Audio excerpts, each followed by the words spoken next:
All right, ready for this? Today we're doing a deep dive on better health and well-being. Okay. But here's the thing.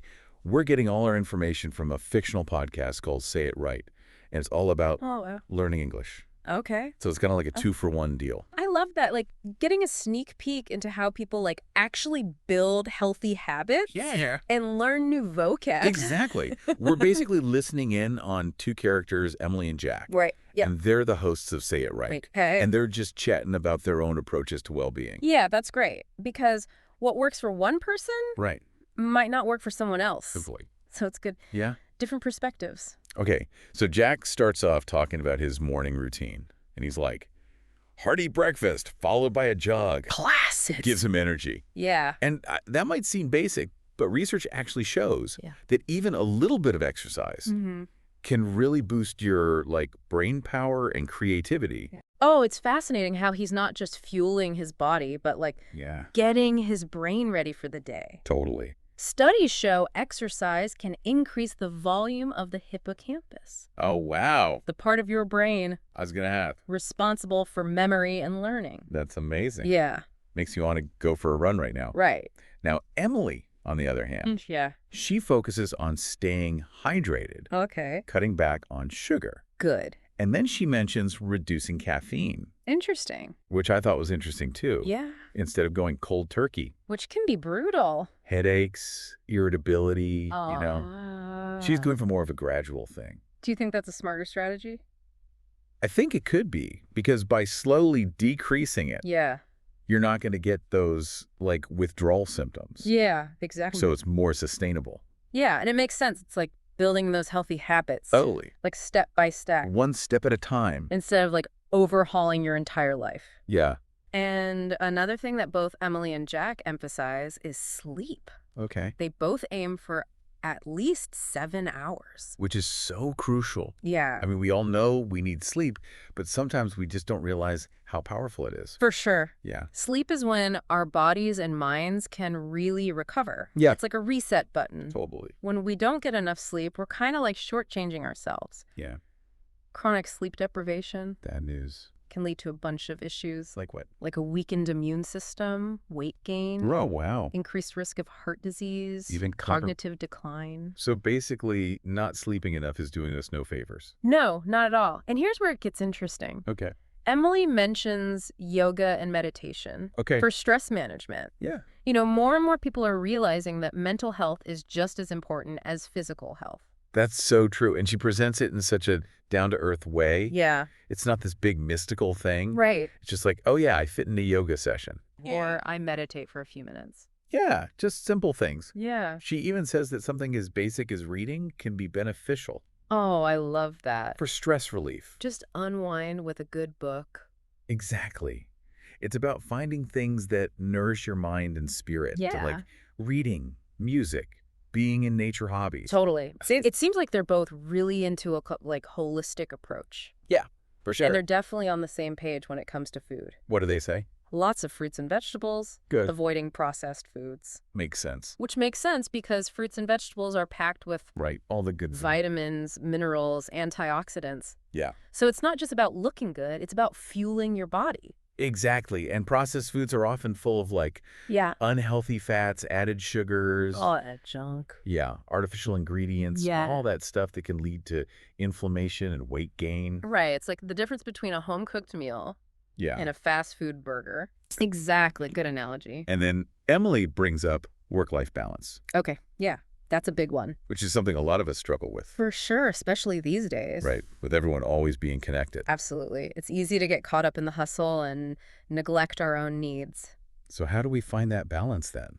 Well, she talks about setting boundaries between work time Yeah. and personal time. Okay. So, having designated work hours, Okay. sticking to them, Right. turning off notifications. When you're not working. Exactly. And creating a separate workspace. Yes, so you're not always working from the couch. Right, or from bed. I like that. Yeah, it's like telling your brain, Yeah. okay, it's time to focus, Time to work. time to relax. Yeah, exactly.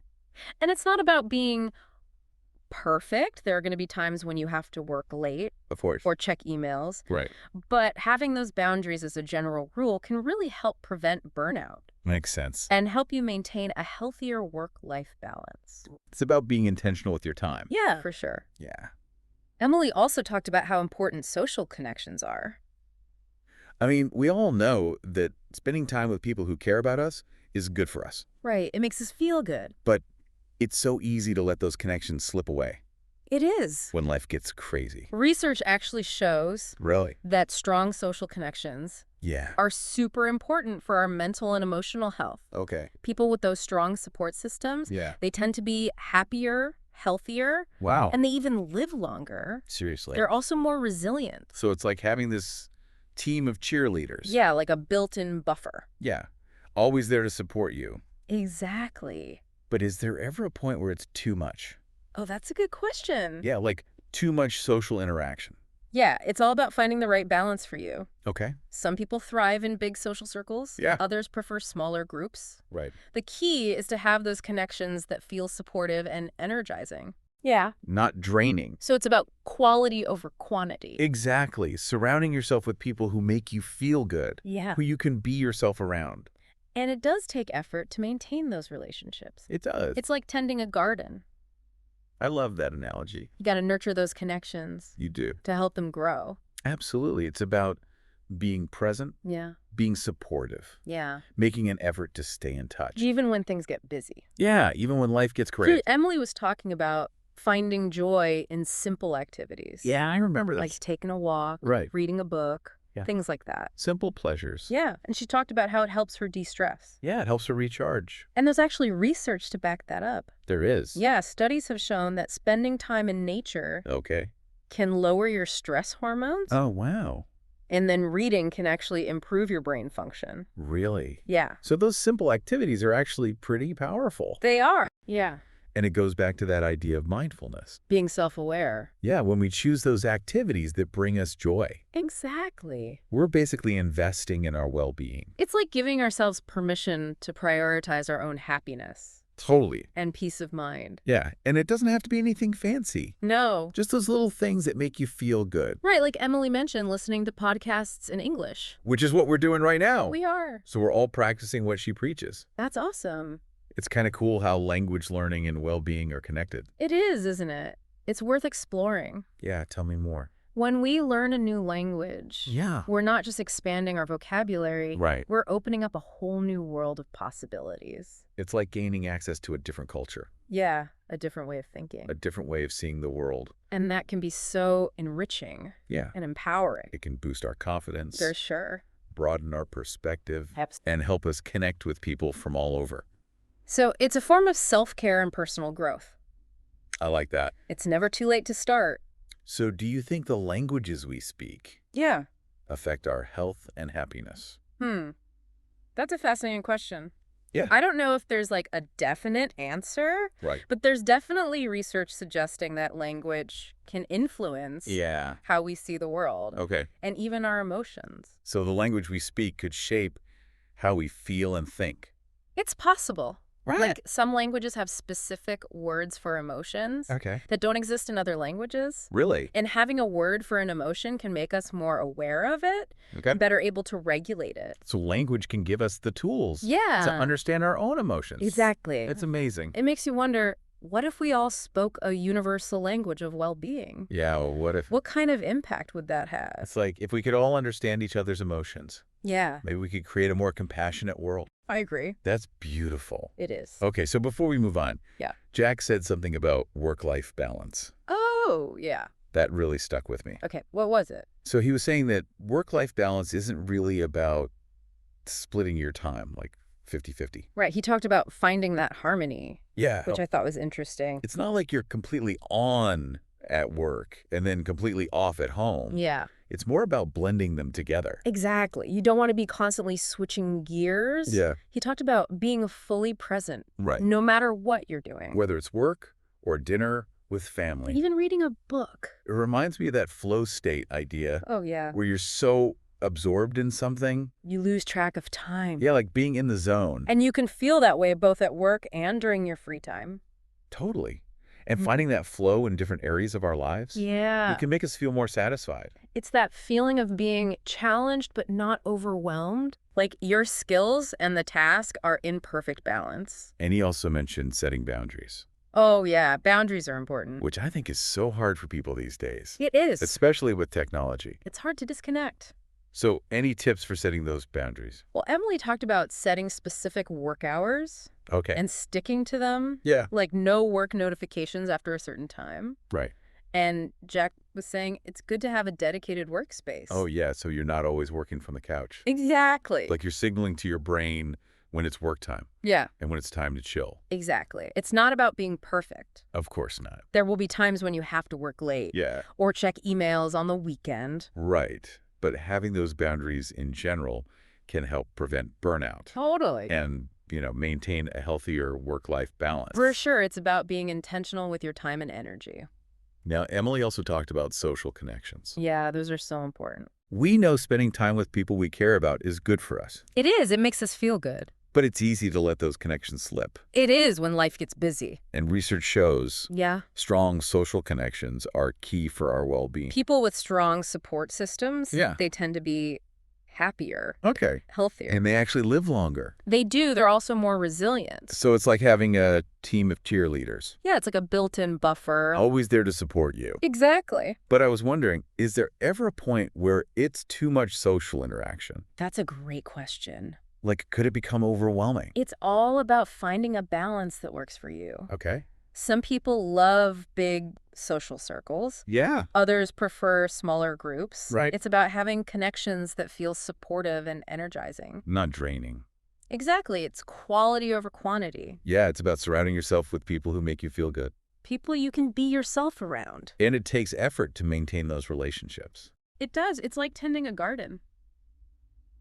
I love that analogy. You have to nurture those connections. To help them grow, Yeah, it's about being present, being supportive, making an effort to stay in touch. even when life gets crazy. Even when you're super busy. Emily also mentioned finding joy in simple activities, Yeah, like what? like taking a walk in nature or reading a book. Oh, yeah. She talked about how those moments help her de-stress and Yeah. recharge. And there's actually science behind that. Really? Yeah, studies show spending time in nature can lower your stress hormones, That makes sense.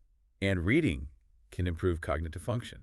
Wow, so those simple activities are actually pretty powerful. They are. Yeah. And it goes back to that idea of mindfulness. Yeah, being self-aware. When we choose things that bring us joy, Hmm. we're investing in our well-being It's like we're giving ourselves permission to be happy. and to find peace of mind. Yeah, it doesn't have to be anything fancy. Just those little things. The little things that make you feel good. Like Emily said, she enjoys listening to podcasts in English. Which is what we're doing now. So we're all practicing what she preaches. That's awesome. It's cool how language learning and well-being are connected. It is. It's worth exploring. Tell me more. So when we learn a new language, Yeah. we're not just learning new words. Right. We're opening up a whole new world of possibilities. It's like getting a glimpse into a different culture, A different way of thinking. a different way of seeing the world. Exactly. And that can be so enriching, Yeah. empowering. It can boost our confidence, For sure. give us new perspectives, Absolutely. help us connect with people from everywhere. It's a form of self-care I like that. and personal growth. So it's never too late to start. Never too late. Now, I'm curious, do you think the specific languages we speak Okay. can actually affect our health and happiness? That's a great question. Yeah. I don't know if there's a clear answer, Yeah. but research suggests that language can influence how we see the world and even our emotions. So the language we speak could shape the way we feel and think? It's possible. Some languages have specific words for emotions that other languages don't have. Wow. And having a word for a feeling can make us more aware of it Interesting. and better able to manage it. So language can give us tools to understand our own emotions. Yeah, exactly. That's fascinating. It is. It makes you wonder, what if everyone spoke a universal language of well-being? What if we could all understand each other's emotions on a deeper level? Yeah. Maybe the world would be more compassionate. I think so too. It's a beautiful vision. All right, before we wrap things up, Yeah. Jack said something else about work-life balance. Okay. What was it? He was talking about how real work-life balance isn't about, keeping those two things separate, Yeah. but finding a way to kind of Integrate them. integrate them. He had this great phrase. What is it? Bringing your whole self to work. I like that. It's not about pretending your personal life doesn't exist. When you're at work, Right. it's about letting those two sides of yourself coexist. I think a lot of us have been taught to compartmentalize. Yeah. Keep work and life in separate boxes. Right, but this is more holistic. Yeah, it's more about acknowledging Yeah. that we're not just workers. Right. We're people with, different interests. Values, commitments. And finding a way to align your work Yeah. with those things. And create an environment where you can be your true self. And when you can be yourself at work, Yeah. you're going to be more engaged, For sure. more motivated. More fulfilled. Yeah, and that can affect other areas of your life. Absolutely. When you feel good about work, you show up better in your relationships, Yeah. your hobbies, your community. Everything just kind of clicks. Yeah, it's like everything's in harmony. Exactly. Okay, so before we wrap up this episode Okay. of Say It Right, Yeah. I just have one final thought. Okay. I've been thinking about this. What is it? Well, being isn't a destination. It's a journey. Oh, I like that. It's not about achieving perfect health and happiness. Right. It's about constantly trying to make good choices. Yeah, for your mind and body. Exactly. And it's going to look Okay. different for everyone. Absolutely. There's no one right way to do it. It's about finding what works for you. Yeah, trying new things. Making adjustments. And being kind to yourself. It's important. Listening to your body and mind. Yeah, giving yourself permission to grow. Because well-being, Yeah. it can be contagious. Yeah, it can. When we prioritize our own well-being, Yeah. we can inspire others to do the same. So true. So by taking care of ourselves, Yeah. we're not just helping ourselves. Right. We're contributing to a healthier world. Exactly. I like that. It's a ripple effect. Well, that brings us to the end of our deep dive into health and well-being. Yeah. Inspired by Say It Right. It was a good one. Hopefully you found it insightful, Yeah. inspiring, maybe even a little challenging. Remember, the journey to well-being starts with a single step. So what small change can you make today? What can you do to be a little bit healthier? Keep learning, keep growing, and keep diving deep. Until next time. See ya.